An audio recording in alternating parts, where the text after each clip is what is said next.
They're hypocrites. You can't fight for children to have life and offer them nothing once they're born.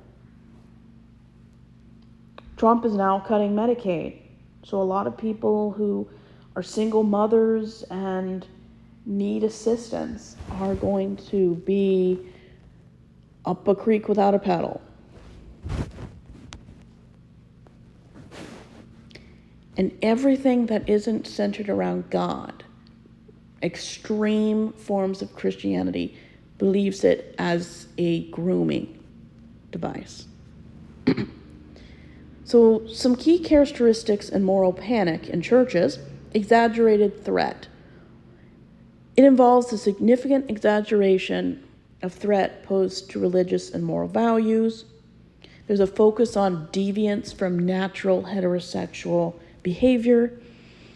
They usually choose groups that deviate from natural heterosexual expectations, the LGBTQ plus groups. There's public anxiety. They spread panic through church community, creating a sense of fear and anxiety. Divide and conquer. Scapegoating. They choose a group, they target it, they blame it for all the perceived problems without fixing the problem. There's a response to perceived threat is often out of proportion to the actual risk or harm involved. Kind of like Trump sending in the National Guard when there's only peaceful protest. In LA. That's funny.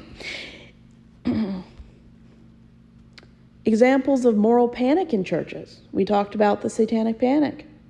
There's an end times panic. Why are Christians so obsessed with the end times? Moral panic. Cult accusations. Churches have sometimes experienced moral panics relating to cult activity or the recruitment of members into a religious movement. Moral panics are about beliefs and practices. Moral panics can arise from concerns about specific religious beliefs or practices, such as the use of certain religious symbols or participation in particular religious activities. What are the consequences for moral panic in church? Divisiveness, social isolation, physical harm, erosion of trust.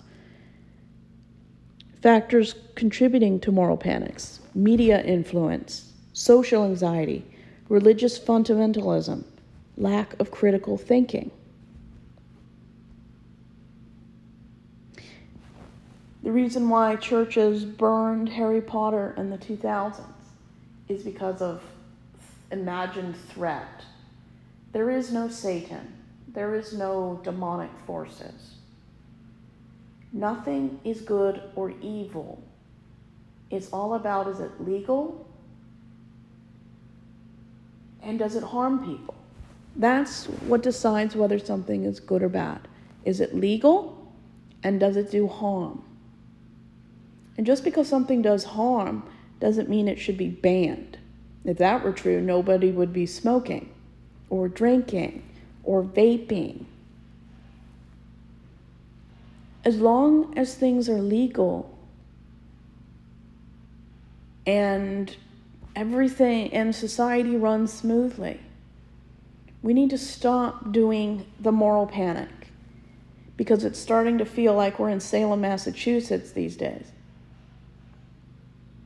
People use religious moral panic to affect politics, people's lives, people's childhoods. Growing up without Harry Potter, believing that every time you think or act, it's potentially a sin, is damaging to kids' psyches. Enjoying life, having fun is something that isn't really supported by Christian fundamentalism. You always have to be in church, and if you're not in church, you have to be doing church things. It's kind of like somebody feeding you an addictive substance. You have to have more of it to get the same high. You have to be in church constantly to get that high. But it's really an addiction. Religion is very much like an addiction.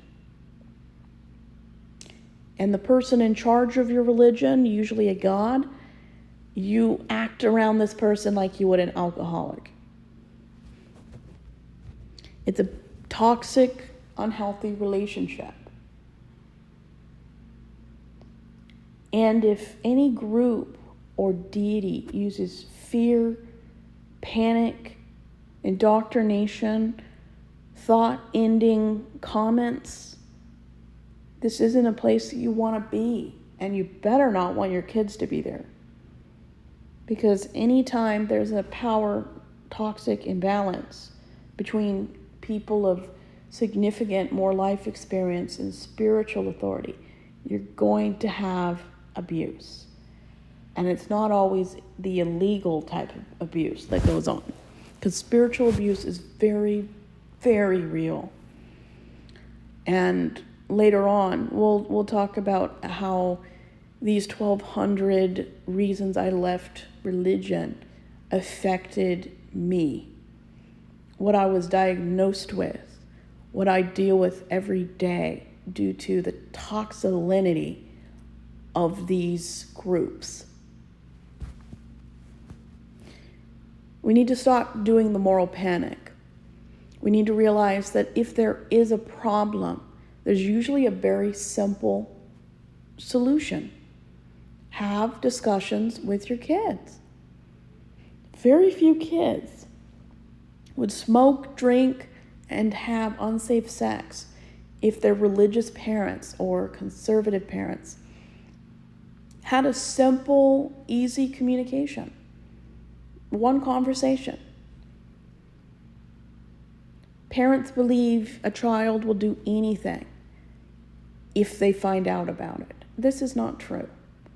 There are no stats to prove that a child who has sex ed is any more likely to do sex. But at least now, if they do, they have the knowledge to protect their health. And moral panic has created an environment in the U.S. where not even half of the U.S. states require factual-based education. There's no to little consent discussion.